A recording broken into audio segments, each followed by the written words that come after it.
تنم از حادثه خسته، دلم از غصه شکسته، یه مسافر غریبم، راهی یک راه دورم.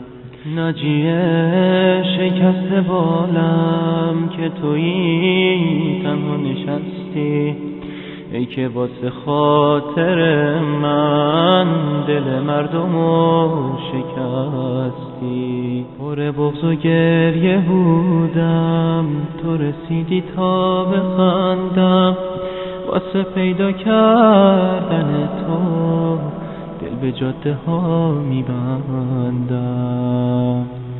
راهیه یه کوله راهم، کوله بار عشق و بستم، دیگه از خودم بریدم، دیگه از آینه خستم.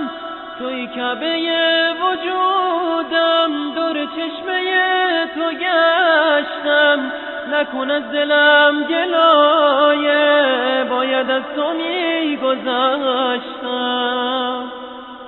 میخوام این عشق قشنگو از نگاهت پس بگیرم، نمیخوام مثل پرنده توی یک قفس بمیرم. ای نگاه آبی ناز، کاش تو مهربون نبودی، میون این همه آدم توی همزبون نبودی. لحظه گذشتن از تو، آخرین لحظه دیدار، واسه تو از تو گذشتم. همینو میگن یه